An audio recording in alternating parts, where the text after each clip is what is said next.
Hello दोस्तों, क्या हाल है आप लोगों के। आई होप आप सारे लोग एक्साइटेड होंगे, क्योंकि जैसे मैंने एक अनाउंसमेंट करी थी, जैसे मैंने बताया था आप लोगों को, और आप लोगों का काफ़ी प्यार भी मिला उसके ऊपर। आप लोगों ने बात बोला कि बिल्कुल बनाइए, जिसके अंदर मैंने बताया था कि मैं आर्टिकलशिप से रिलेटेड जो भी जिनको भी जो अंडर प्रिविलेज रह गए हैं स्टूडेंट या जो प्रोफेशनल्स, जिनको अच्छा एक्सपोजर नहीं मिल पाया अपने आर्टिकलशिप के अंदर, उनके लिए एक बेसिक जो एक्सपोजर्स हैं उसके बारे में एक वीडियो बनाना चाहता था। ऑलरेडी जो डिपार्टमेंट स्पेसिफिक जो एक्सपोजर्स हैं, डिपार्टमेंट स्पेसिफिक जो चीज़ें हैं, जैसे स्टैट ऑडिट हो गया, इंटरनल ऑडिट हो गया, इसके ऊपर ऑलरेडी एक वीडियो बना चुके हैं हम लोग, जिसके अंदर पूरी स्टैट ऑडिट के ऊपर तो पूरी सीरीज थी। इंटरनल ऑडिट के अंदर भी काफ़ी अच्छी खासा डिस्कशन हो रखा है मेरा अनमोल अरोड़ा के साथ। तो ऑलरेडी उन सब के ऊपर जो डिपार्टमेंट स्पेसिफिक चीज़ें हैं उसके ऊपर तो बना चुके हैं, लेकिन कुछ लोग ऐसे होते हैं जो अंडर प्रिविलेज होते हैं, इनको बेसिक नॉलेज नहीं होती। कोई दिक्कत नहीं है यार, क्योंकि कई लोग क्या होता है रिमोट एरिया से आते हैं, आईसीआई तो एक ही है ना, लेकिन कई लोग ऐसे होते हैं जो रिमोट एरिया से आते हैं या फिर जो किसी सिटी में भी हैं, बट सिटी में रहते हुए भी वो एक्सपोजर नहीं मिल पाता ड्यू टू एनी रीज़न। यार बहुत सारे रीज़न हो सकते हैं, किसी के साथ भी कुछ भी सिचुएशन हो सकती है, उसमें कोई दिक्कत नहीं है। बट पॉइंट इज, ऐसे जो लोग रह गए हैं, मैं चाहता हूँ कि मैं उनको आर्टिकलशिप का एक्सपीरियंस प्रोवाइड कर सकूँ। तो यही मेरी सोच है। और यार मतलब इससे बड़ी और क्या बात हो सकती है। मतलब बीइंग अ सीए मैं इतने सारे स्टूडेंट्स को आर्टिकलशिप दे रहा हूँ, है ना, तो बाय वर्चुअल वे, ठीक है, काफ़ी सारे लोगों को सिखा रहा हूँ, इससे बड़ी क्या बात हो सकती है। और मेरे को काफ़ी मतलब जैसे मैंने आप लोगों को एक पोस्ट के थ्रू भी बताया था, जब मैं बड़ी मतलब डिपार्टमेंट स्पेसिफिक चीज़ें बनाई है, उसके अंदर भी काफ़ी लोगों को जॉब मिली, काफ़ी लोगों से प्यार मिला, उसके अंदर काफ़ी मैसेजेस आए, कमेंट्स आए।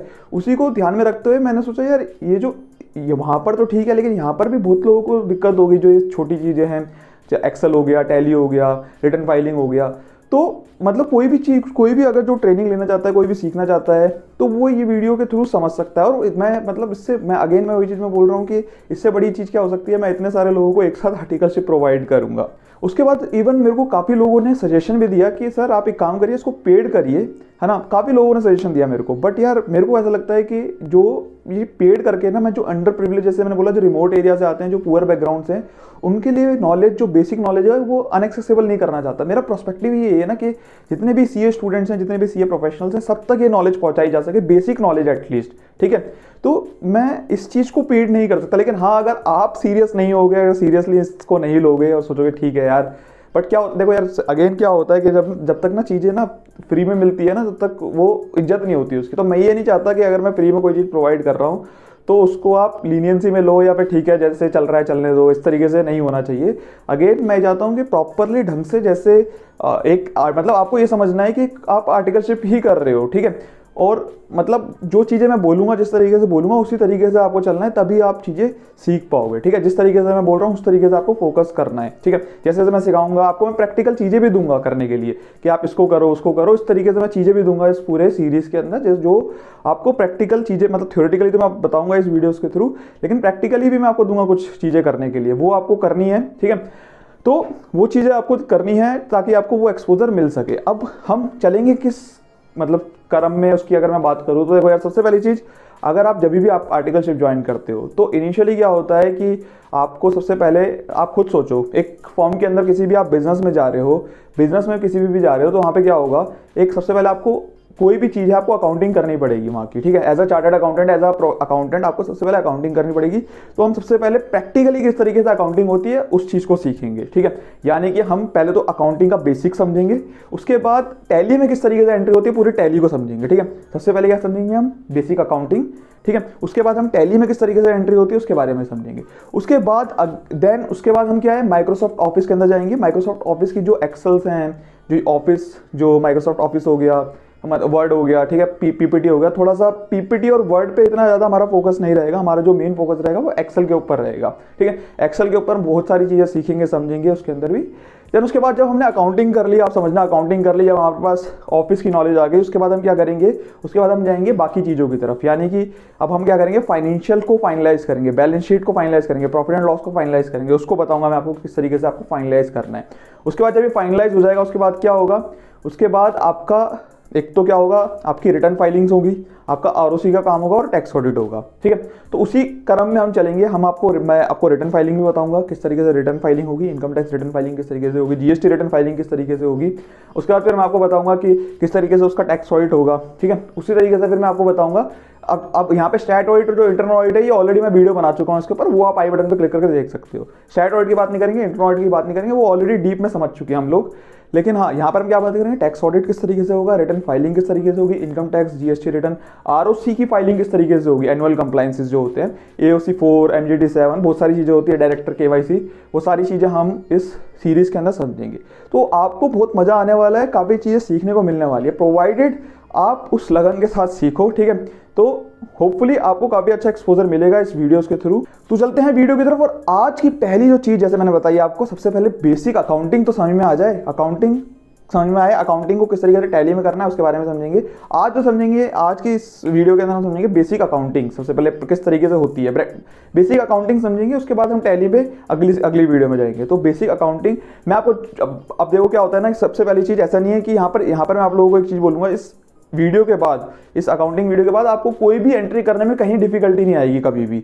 तो जिन लोगों को दिक्कत आती है अकाउंटिंग एंट्री करने में भी, उनके लिए काफ़ी अच्छी वीडियो रहने वाली है। तो सबसे पहले आपको समझना होगा कि अकाउंटिंग होती किस तरीके से है, सो दैट उसके बाद आप टैली में एंट्री मार सको, है ना, क्योंकि आपको जब तक अकाउंटिंग नहीं आएगी टैली में एंट्री नहीं कर पाओगे। तो यार अकाउंटिंग बेसिक आपको सिखाने के लिए मेरे को अपनी कंप्यूटर स्क्रीन को शेयर करना पड़ेगा, आपको कंप्यूटर स्क्रीन, क्योंकि आपको वहाँ पे थोड़ी सी प्रैक्टिकली एंट्री मार के भी दिखा दूंगा मैं कि किस तरीके से होती है। अभी हम टैली में नहीं जा रहे हैं, अभी हम जस्ट अकाउंटिंग एंट्री सीख रहे हैं, ठीक है, किस तरीके से होती है, कैसे होती है, उसके लिए चलते हैं स्क्रीन की तरफ और लैपटॉप की तरफ समझते हैं। तो दोस्तों स्क्रीन की तरफ आ गए हैं, और स्क्रीन की तरफ यार समझाने का मजा ही अलग आता है। तो यहाँ पे सबसे पहले हम स्क्रीन की तरफ आ गए हैं और समझेंगे कि किस तरीके से अकाउंटिंग होती है। देखो यार, बेसिक अकाउंटिंग हम समझेंगे, आपको बहुत सारे डाउट जो आपका अकाउंटिंग को लेकर है ना, सारे क्लियर हो जाएंगे इस वीडियो के थ्रू। ध्यान से पूर्वक सुनिएगा, सब कुछ समझ में आएगा आपको। तो यार हम जब भी अकाउंटिंग बनाते हैं, देखो सबसे पहले क्या होता है, हम सबसे पहले अकाउंटिंग करते हैं। अब जो बुकिश नॉलेज है ना, वो मत बोलना यार मेरे से कुछ भी, मतलब बुकिश जो भी लिख रहा हो खाओ। अकाउंटिंग जो हम करते हैं उसके थ्रू क्या होता है, जीएल बनता है, ठीक है, जो आपने पढ़ा होगा बुक के अंदर, ठीक बात है। उसके बाद ट्रायल बैलेंस बनता है उससे, फिर उसके बाद क्या बनता है, फाइनेंशियल स्टेटमेंट, ठीक है, फाइनेंशियल स्टेटमेंट। अब सबसे पहले हम अकाउंटिंग करेंगे। अब क्या होता है, जब हम करते हैं ना, जब हमारा सॉफ्टवेयर जब आप देखोगे, तो उसमें ना आप ये, जब आप अकाउंटिंग कर लोगे ना, जब मैं आपको टैली दिखाऊंगा, तो उसमें आप देखोगे, आप अकाउंटिंग कर लोगे, ऑटोमेटिकली फाइनेंशियल स्टेटमेंट आपके सामने बन के आ जाएंगे, ठीक है। फाइनेंशियल स्टेटमेंट बन के आ जाएंगे, यानी कि टैली में बन के आ जाएंगे। उसके हिसाब से, जैसे मान लो आपको शेड्यूल 3 के हिसाब से बनाना है, अगर प्राइवेट लिमिटेड कंपनी है, पब्लिक लिमिटेड कंपनी है, तो आपको शेड्यूल 3 फॉलो करना है, अकाउंट इंडिया फॉलो करना है, तो वो अलग चीज हो गई, ठीक है। बट यहाँ पे क्या होगा, आपको सिर्फ अकाउंटिंग करनी है, ऑटोमेटिकली ट्रायल बैलेंस खुद बन जाएगा, जीएल खुद बन जाएगा, और फाइनेंशियल स्टेटमेंट भी खुद बन जाएंगे टैली वाले, ठीक है। आपको मैं दिखाऊंगा, वो हम उस जो जैसे जैसे सीरीज में आगे बढ़ेंगे वो चीज दिखाता रहूंगा मैं आपको। तो अब जब हम अकाउंटिंग करते हैं, अकाउंटिंग से फाइनेंशियल स्टेटमेंट में आते हैं, आप तो देखोगे फाइनेंशियल स्टेटमेंट में दो चीजें होती है जनरली। अगर बेसिक लेवल पे बात करूं, पी&एल यानी कि profit and loss, second balance sheet, ठीक है, दो चीजें होती है। प्रॉफिट एंड लॉस में ना दो चीजें होती हैं, रेवेन्यू रेवेन्यू एंड एक्सपेंसेस। आप देखोगे प्रॉफिट एंड लॉस अकाउंट जब आप खोलोगे किसी भी कंपनी का, उसमें देखोगे एक तो होगा रेवेन्यू, जो सेल हुई, जो भी चीजें हुई, जब हम अभी हम देखेंगे यार ये सारी चीजें, तब जैसे जैसे सीरीज में आगे बढ़ेंगे वैसे वैसे देखेंगे। तो आप देखोगे उसके अंदर रेवेन्यू होता है और एक्सपेंसेस होते हैं। बैलेंस शीट में जब आप जाओगे तो वहां देखोगे आप कैपिटल होता है, लायबिलिटी होती है, एंड असेट्स होते हैं, ठीक है। तो हमारे पास मोटी मोटी 5 चीजें आ गई है। तो अब अगर मैं बात करूं, यहाँ पे मैं लिख लेता हूं एक बार इसको, रेवेन्यू, एक्सपेंसेस, लायबिलिटी और कैपिटल मैं ऐसे साथ में लिख देता हूँ, ठीक है। यहाँ पर असेट्स। अब रेवेन्यू क्या होता है, जैसे अगर मैं हिंदी वाली बेसिक लैंग्वेज में बात करूँ, सेल्स, आपका जो सेल्स हो गया। एक्सपेंसेस यानी कि खर्चे। लायबिलिटी यानी कि, लायबिलिटी का मतलब हो गया कि आपने उधार कितना लिया, या फिर आपने खुद का कितना लगाया। असेट्स यानी कि खुद का कितना लगाया और उधार कितना लिया, उससे टोटल कितना आपने असेट्स परचेज करे, यानी कि असेट्स यानी कि जिससे आपको फ्यूचर में कोई बेनिफिट मिल सके। तो आप जो भी चीज उठाओगे यहाँ से, लायबिलिटी और जो भी कैपिटल के थ्रू जो भी पैसा उठाओगे, वो सारा कहाँ पे इन्वेस्ट करोगे, असेट्स में तो इन्वेस्ट करोगे। या तो क्या होगा, फिक्स असेट्स होगा। फिक्स असेट्स यानी कि मशीनें, लैंड, बिल्डिंग, बड़ी बड़ी चीजें, फर्नीचर, ये सारी चीजें हो गई। या फिर क्या होगा, करंट असेट्स होंगे। ओके, तो फिक्स असेट्स हो गए या फिर करंट असेट्स हो गए। ये आप देखोगे जनरली चीजें आप यहाँ पर करंट एसेट यानी कि जैसे स्टॉक्स हो गया, आपके डेटर्स हो गए, यानी कि जैसे मान लो आपने जिसको सेल्स करा, उसको अब पैसा आया नहीं उसके पास से, तो उसको डेटर कहते हैं। उसी तरीके से आपने जब फिक्स एसेट्स परचेज करा तो मशीन हो गई, प्लांट एंड मशीनरी हो गई। उसी तरीके करंट एसेट्स में इन्वेंटरी भी हो गई, उसको मतलब जो भी आपकी जो एक साल के अंदर रियलाइज हो जाए, मतलब अभी मैं अगर बेसिक लैंग्वेज में बात करूं, एक साल के अंदर जो चीज आपके रियलाइज हो जाए वो असेट्स में आ जाएगा। जो एक साल तक रियलाइज नहीं हो रही है, यानी एक साल तक उसका बेनिफिट नहीं मिल रहा है, वो आपका फिक्स एसेट्स में आ जाएगा। जैसे मान लो प्लांट एंड मशीनरी है, प्लांट एंड मशीनरी यार हो सकता है 10 साल चले, 15 साल चले, है ना, तो उसका बेनिफिट एक साल में तो मिल नहीं रहा, तो उसका बेनिफिट तो हर साल मिलता रहेगा, इसलिए उसको फिक्स एसेट्स बोला जाता है। और बाकी जो चीजें रह गई, जो जैसे इन्वेंट्री हो गई, इन्वेंट्री में क्या होता है, आप देखोगे 2-3 महीने में सेल हो जाती है, या 4 महीने में, 5 महीने में, एक साल से पहले पहले सेल हो जाती है। डेटर्स जो होते हैं उससे एक साल के अंदर पहले पहले पैसा आ जाता है। उसी तरीके से जितनी भी हमारे करंट असेट्स में चीजें आती हैं, वो सारी की सारी एक साल से पहले पहले रियलाइज हो जाती है, जब भी उसको करंट असेट्स बोला जाता है। ठीक है, अब अकाउंटिंग कैसे करनी है सर, वो तो बता दो। ये तो ठीक है, आपने ज्ञान की बातें बड़ी कर ली, अब अकाउंटिंग कैसे करनी है वो बताओ। देखो यार, अब यहाँ पे अगर मैं बात करूं, जब भी यहाँ पे क्या है, थोड़ा सा ना मैं आपको वो credit what comes in, credit what goes out, debit, यार मुझे मुझे ऑनेस्टली मैं बता रहा हूँ, ठीक है एक लेवल पे हमने पढ़ा था उस समय पर, बट मुझे वो मैं कभी भी यूज नहीं करता, कभी भी अकाउंटिंग जब मैं करता था, ठीक है, जब मैं अकाउंटिंग करता था कभी यूज नहीं करता था, क्या मैं यूज करता था वो समझिए। ठीक है, अब यहाँ पे मैं क्या करता था, जो भी आपके रेवेन्यू है, यहाँ पे मैं क्या है क्रेडिट कर देता हूँ और डेबिट कर देता हूँ। जब जो भी आपका रेवेन्यू है, अगर वो इंक्रीज हो रहा है, यानी कि रेवेन्यू अगर बढ़ रहा है, रेवेन्यू यहां पे लिख देता हूं बढ़ रहा है, रेवेन्यू अगर बढ़ रहा है तो कहां पर आएगा, क्रेडिट में। और अगर घट रहा है, घट रहा है, तो कहां पर आएगा, डेबिट में। यानी कि अभी समझते हैं यानी कि क्या कहने का मतलब है। उसी तरीके से जब मेरे लायबिलिटी और कैपिटल बढ़ रहे हैं तो कहां पर आएगा, क्रेडिट में, घट रहे हैं तो डेबिट में। ठीक है, प्रैक्टिकली ये समझेंगे, ठीक है, डरना मत। एक्सपेंसेस इस तरीके से जब आपके बढ़ेंगे तो कहां पर आएगा, डेबिट में, और घटेंगे तो क्रेडिट में। उसी तरीके से जब आपके एसेट्स जो हैं जब बढ़ेंगे तो डेबिट में, घटेंगे तो क्रेडिट में। आपको ये चीज याद रखनी है, एक काम करते हैं ना, इसको ऊपर रख देते हैं ना, थोड़ा सा एक साथ साथ हो जाएंगे सारे के सारे। तो और इसको एक काम करते हैं, यहाँ को डेबिट को इधर कर देते हैं।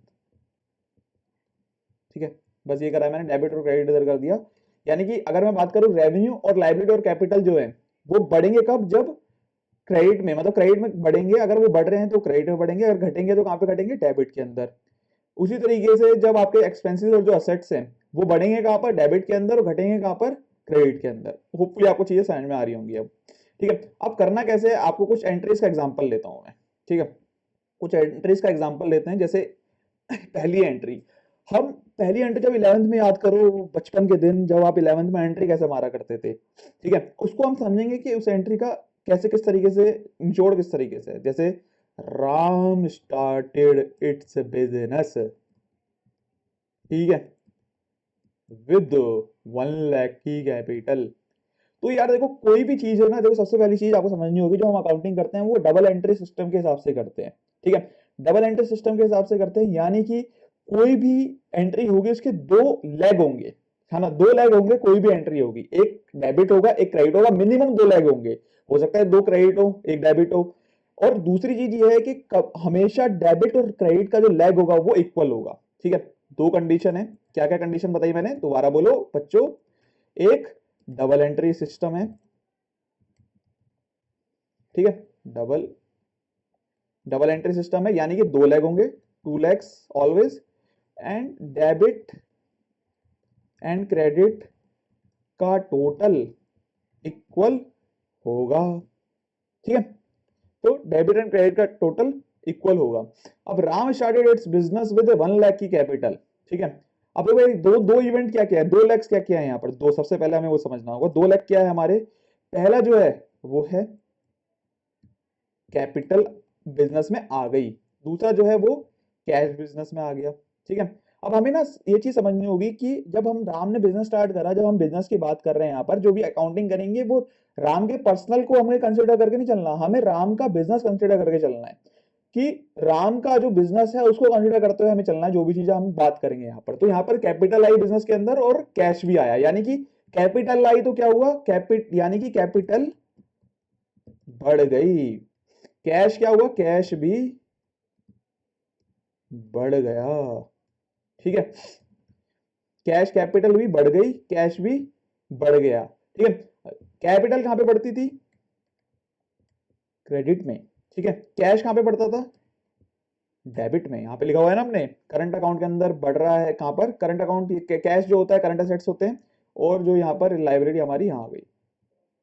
तो कैपिटल बढ़ गई, कैश भी बढ़ गया। एंट्री क्या पास करेंगे यहाँ पर, cash account debit to capital account. ठीक है, तो कैश अकाउंट, यहां से कैश मेरा बढ़ गया और कैपिटल भी मेरा बढ़ गया। तो ये 2 लाख मेरे हो गए, और दोनों देखो इक्वल है, 1 लाख 1 लाख, दोनों कंडीशन सेटिस्फाई हो रही है। 2 एंट्री आ गई, 2 लाख हो गए।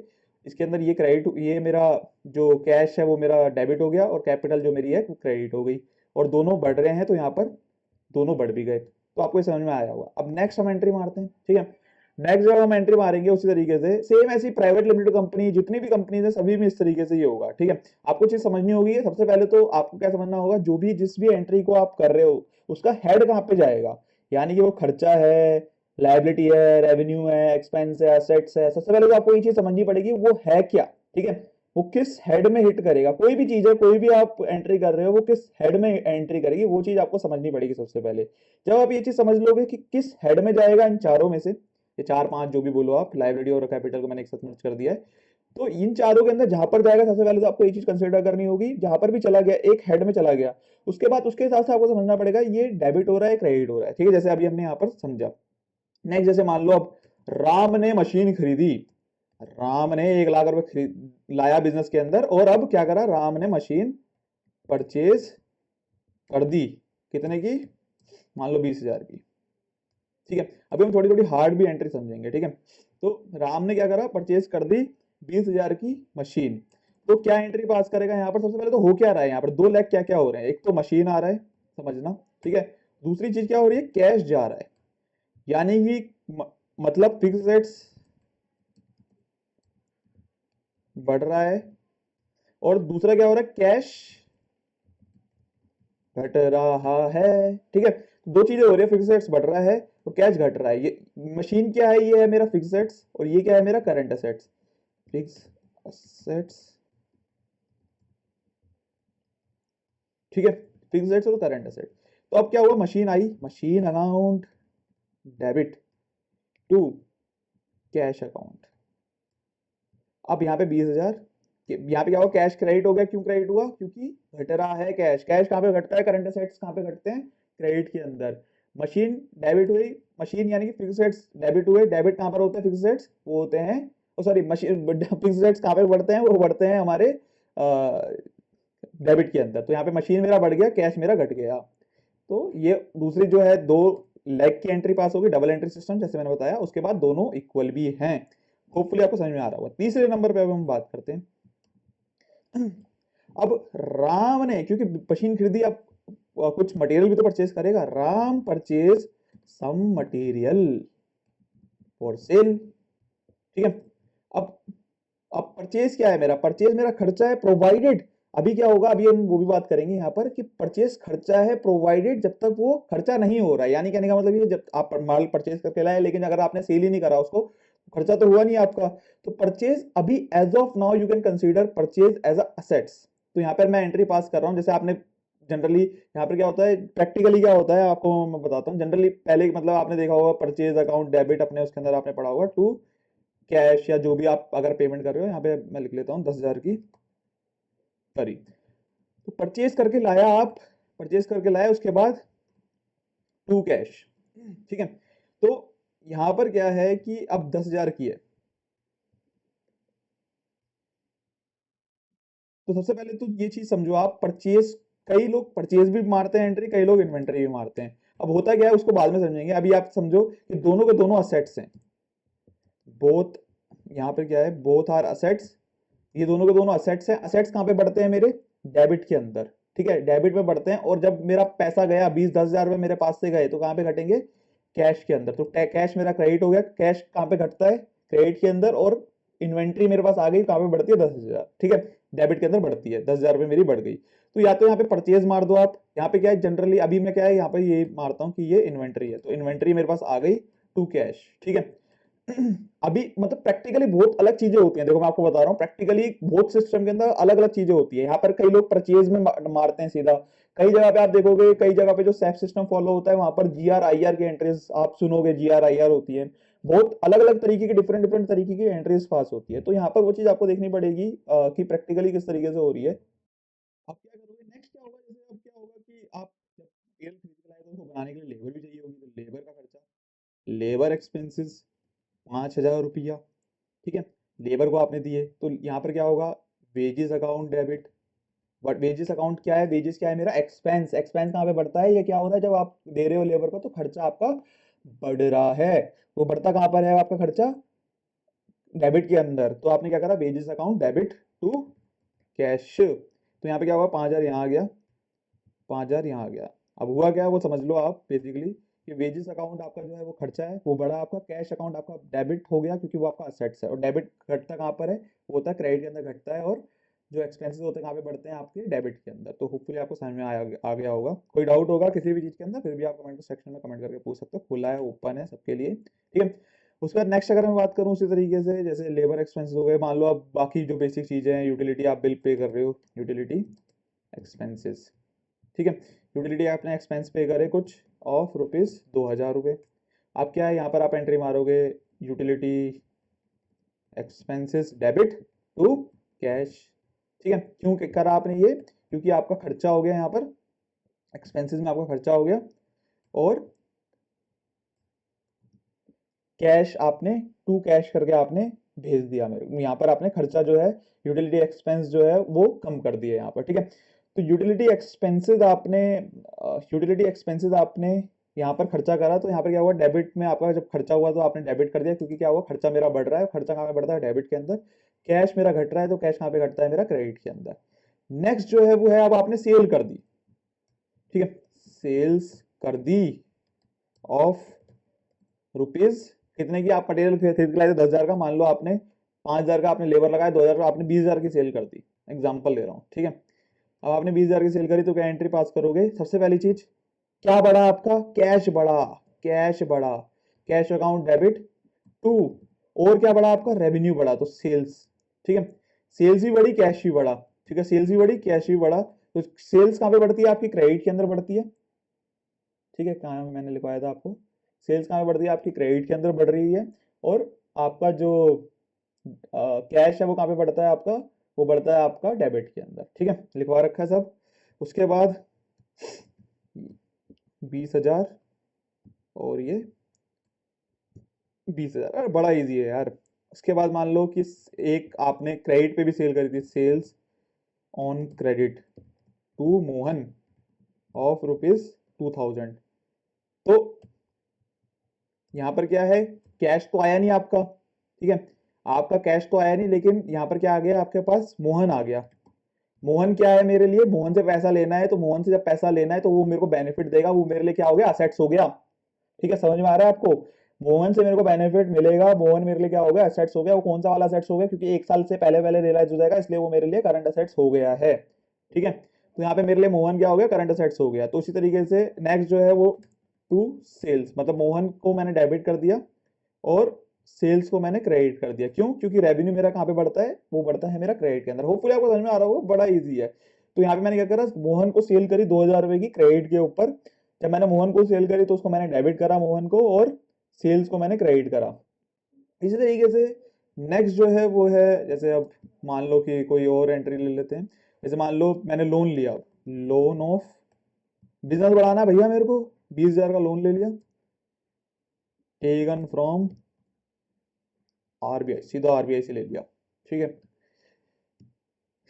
आरबीआई से ले नहीं सकते सीधा आप, ठीक है, कोई भी मान लो एसबीआई से ले लिया, ठीक है, एसबीआई से ले लिया। आप लोन जब आपने लिया तो क्या है आपके पास, कैश आ गया, कैश या बैंक आ गया, मतलब यहाँ पे कैश का मतलब बैंक है भैया, कहीं सोच लो कि आप तो 10,000 से ऊपर कहीं खर्चा कर दिया, वो तो सर इनकम टैक्स में अलाउड नहीं है, कहीं बोल दो कहीं पर मुझे, अच्छा यहाँ पर कहीं नहीं है, चलो ठीक है।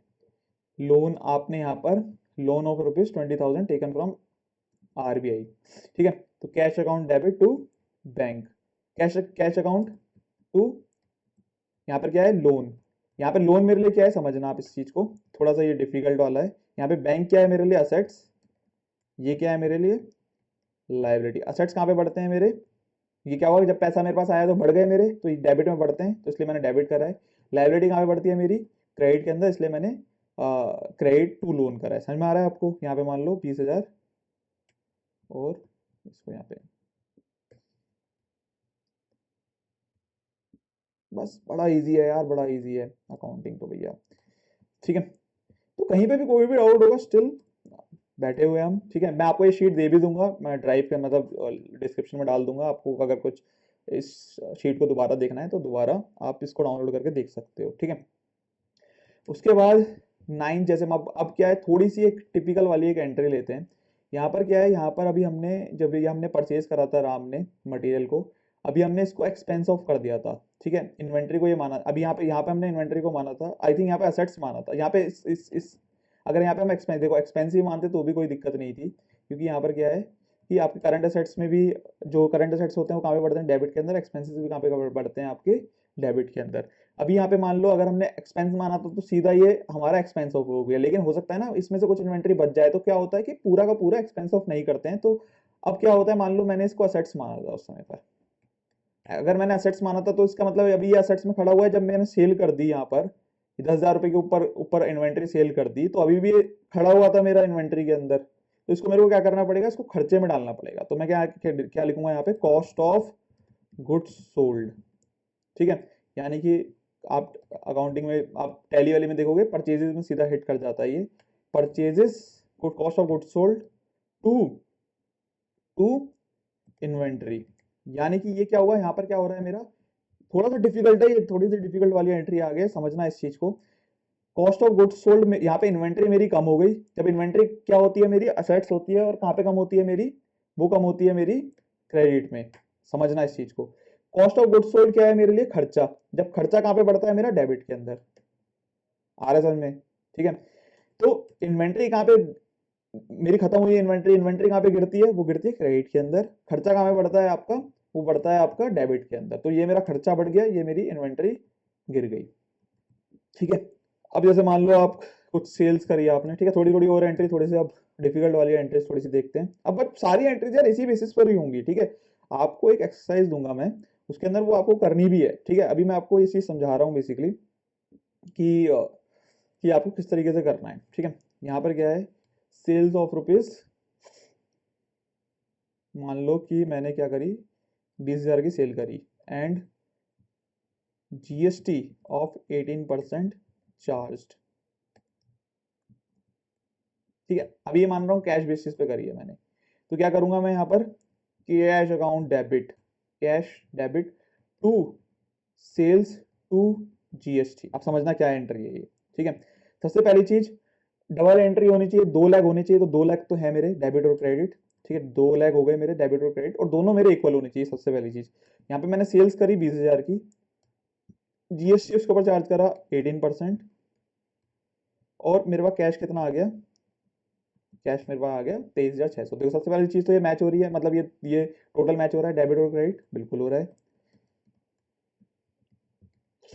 ठीक है। डेबिट और क्रेडिट मैच हो रहा है, तो डेबिट और क्रेडिट जब मेरा मैच हो रहा है, अब यहाँ पर क्या है, आपको एंट्री समझनी है, एंट्री क्या है। देखो सबसे पहली चीज कैश मेरे लिए क्या है, असेट्स, ठीक है। ये मैंने 23,600 रुपये किससे ले लिया, सामने वाली पार्टी से, ठीक है। सामने वाली पार्टी से मैंने 23,600 रुपये कैश ले लिया। सेल्स मेरे लिए क्या है, रेवेन्यू। अब जीएसटी मेरे लिए क्या है, इनडायरेक्ट टैक्सेशन है, लेकिन ये मेरे लिए लाइबिलिटी बन गई, इनडायरेक्ट टैक्सेस एंड लाइबिलिटी। मतलब यहाँ पे मैं ये लिख देता हूँ लाइबिलिटी, मतलब ये समझना है आपको, इनडायरेक्ट टैक्सेशन क्या होता है, आप अपना बर्डन दूसरे के ऊपर ट्रांसफर कर देते हो, उससे पैसा लेकर गवर्नमेंट को जमा करा देते हो। तो यहाँ पर क्या कर रहे हो आप, सेम वही करा है आपने, कि आपने क्या करा, अपना बर्डन छुटाया, और मतलब आपने क्या करा, आपने 3,600 रुपये सामने वाली पार्टी से लिया, अब आपको गवर्नमेंट को पे करने हैं। तो 3,600 रुपये तो आपने कैश में ले लिया, यहाँ पर एंट्री पास करी आपने कैश में ले लिया, लेकिन अब आपको ये गवर्नमेंट को ही पे करने हैं। तो जब गवर्नमेंट को आपको पे करने हैं तो आपके लिए लाइबिलिटी होगी ना, ठीक है। तो आपके लिए लाइबिलिटी होगी। अब लाइबिलिटी कहाँ पे बढ़ती है, मेरी लाइबिलिटी बढ़ गई आपके लिए 3,600 रुपये, तो लाइबिलिटी जब आपके लिए बढ़ी तो कहाँ पे बढ़ी, आपकी क्रेडिट के अंदर, ठीक है। रेवेन्यू कहाँ पे बढ़ता है आपके लिए, वो बढ़ता है आपका क्रेडिट के अंदर, तो सेम ये हुआ। अब आपके लिए कैश, जब आपने सेल करी तो कैश आपके पास आया, तो कहाँ पे बढ़ा आपके, आपका जो कैश कहाँ पे बढ़ा, वो बढ़ा आपका डेबिट के अंदर। आ रहा है समझ में? बहुत इजी है यार, बहुत इजी है ये, ठीक है।